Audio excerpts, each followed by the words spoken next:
Hey everybody, welcome back to Watch It Played. My name is Rodney Smith and this is Luke Smith. And we're here to continue our playthrough of Xenoshyft. Yes, and last time I think we faked people out a little bit because the episode looked shorter.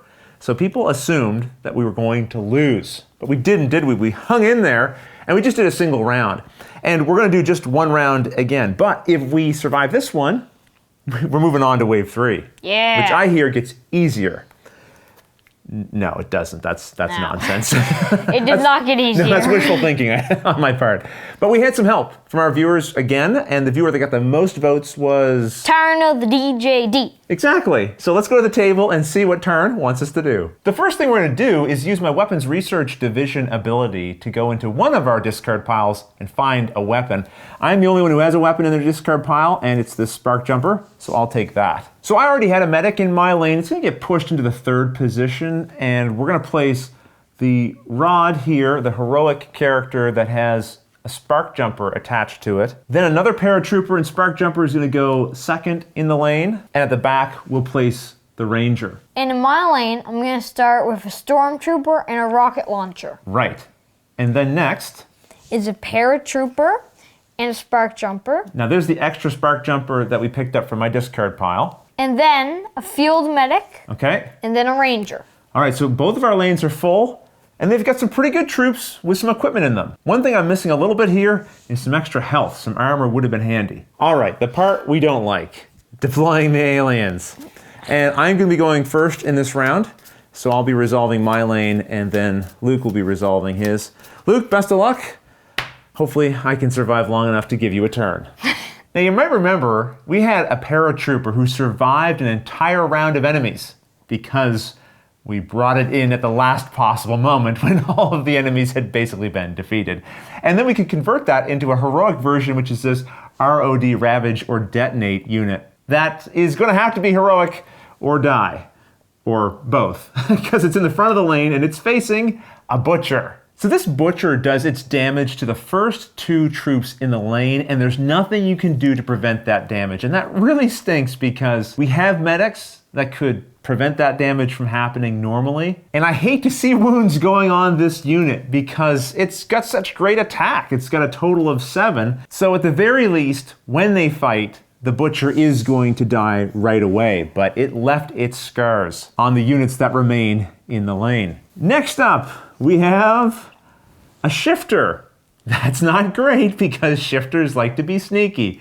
They attack the back of the lane first and work their way backwards through the rest of your line. Our poor Ranger thought he was safe at the back of the lane, hidden here behind all these other heroic characters, but no, the Shifter found him. And this is a problem because the Ranger only has 3 health and the Shifter hits for 4. So the Ranger's going to die, and the Ranger's not going to do enough damage back to the Shifter to kill it, so it'll keep chewing through this lane. Now there's a couple things we could do. Luke is a Stormtrooper right here that has an ability that can do 2 additional damage to a revealed enemy. So if we combine that with the Ranger's damage, it would be enough to kill the Shifter. We could use a Field Medic to prevent 2 of the damage from the Shifter. That would keep the Ranger alive to hit again and kill the Shifter. But we're going to use Hulk Juice. Right. This is going to boost the Ranger's attack by 3. And because it's a medic ability, Luke's division effect triggers that says we can heal 2 damage from a wounded troop. Let's heal that Rod unit. Yeah, that's a great idea. Luke had this suggestion, and I really like it. So that's going to put our lane in better health. The Ranger is going to die to the Shifter, but it's going to do a combined damage of 5 because of the Hulk Juice and kill the Shifter. All right, we'll push these aliens down, and the next one to attack is a Flare Centipede. This one's a bit of a nuisance because it heals itself. When you kill the Flare Centipede the first time, it goes back to 2 hit points, and then we have to fight it again. And it's going to do 4 damage to my troop, which would kill it. So I'm going to have my medic, which is in the back of the line here, use its ability to prevent 2 of the damage that the ROD would receive, and instead there'll only be 2 damage on it currently. The Flare Centipede has been defeated, but it comes back to life. And I'll just put this token on here to show that we defeated it 1 time already. Now, before these 2 attack again, I'm going to use the equipped weapons ability here so that the troop can attack first, which is definitely going to defeat the Flayer Centipede. I don't know, guys. Things are looking pretty good here. Only one more enemy in the lane, and it is a Plague Fly. Now, this weapon was used for its effect, and it says that you have to discard it at the end of that combat. So it's gone. I'm only attacking with 6 here. This is a big problem, actually. The Plague Fly, if it defeats a troop, will do 1 damage to the base, plus 1 additional damage for every troop in the lane, and I currently have 3 troops in the lane, so that would be 4 damage. And it's going to do 3 damage, which is certainly going to defeat the ROD troop. And Luke, even if he used his medic from his lane to prevent 2 of the damage, 1 would still get through, and 1 is enough to still defeat me. I don't see a way to avoid this, Luke, do you? No. That is frustrating. Okay, so we're going to have to just remove both of these from the lane and then take 4 damage off of our base. Yeah, so that didn't go great. No. Not at all. Not at all. Oh my gosh. Luke, we are down to 4 life on the base. Yep. You're going to have to kill, I think you should kill all the aliens. That's a good idea. I think that's the strategy here. We'll defeat all of them, not let any of them get through, right? Yep. Right, okay. Let's go back to the table and see if we can make that happen. Luke, it seemed like there was a time when you had med packs. Where did they all go? You used them up. Yeah, you're probably right. Well, hopefully we'll see them again if we last long enough. We've got a Quillbeast. Another one of those greedy enemies that isn't satisfied just to fight the first enemy in the lane. But this one will also do 1 additional damage to the first 3 troops in the lane. So it's going to hit for 3 this Stormtrooper. I'm going to use the medic to prevent 2 of this damage. Right, at the back of your lane, you've got a medic, so we'll put a token on your medic back here. That means only 1 damage is going to go on your Stormtrooper, which I think is important. We want to keep this alive as long as possible because you are able to do a total of 7 damage, which is going to kill the Quillbeast. But not before the Quillbeast also hits the Paratrooper here and the Field Medic that's behind that. Okay, 1 down, 3 to go, and the second one is another Quillbeast! Yay! Well, you don't have the option of using that Field Medic this time. Do you have any cards in your hand, Luke? No. Okay, so look, this is just the inevitable that's going to happen here. The Stormtrooper is going to die, but it is going to kill the Quillbeast at the same time, but not before another damage is done to the Paratrooper behind and the Field Medic behind that. Okay, so both of these are coming off of the table.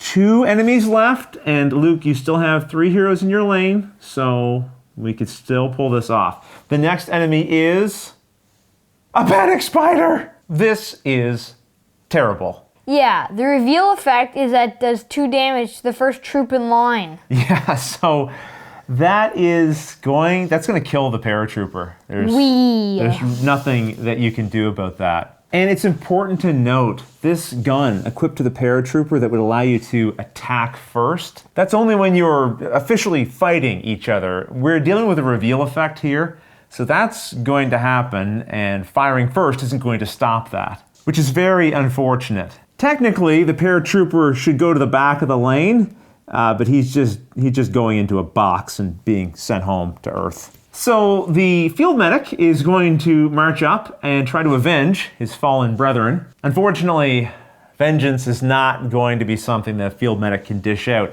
He's only doing 3 damage to the Panic Spider, and the Panic Spider doing 3 damage back is going to defeat the Field Medic as well. So the Ranger sheepishly creeps up here, and well, okay, the Ranger is also going to die, but it will defeat the Panic Spider. So here's what we need. We need this enemy to be revealed, and in a twist, end up being a traitor who's going to help us. Let's see what it is instead.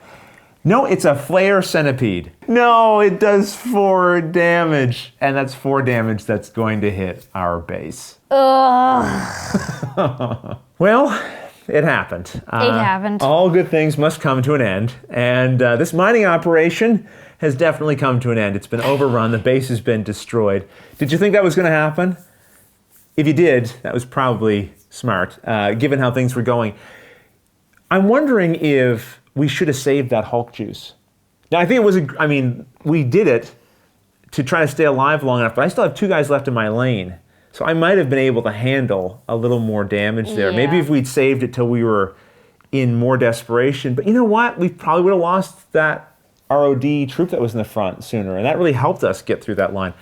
I don't know. I do know one thing. I forgot to use a couple abilities along the way. Yeah, we had one round where we didn't use your gun ability to take it out of the Yeah, pile. yeah, out of the discard pile. And something else. Someone mentioned it would have been a smart idea to buy a chainsaw last time and equip that to the ROD, who's going to then be doing, it would have been 8 damage, 8 damage in total. Yeah. And the thing with this chainsaw is it says once per round, the equipped troop may deal any damage exceeding the enemy's hit points to the next enemy in lane this combat. So you could potentially plow through 2 enemies in one fight. Yeah, because the rod, or ROD, does a lot of damage. Right, so it probably would have carried over and possibly killed the 2. So that's another thing. You have to think about what items do you have, and how best to equip them. And maybe we got a little too focused on the spark jumper and that rocket launcher, and should have diversified a little more.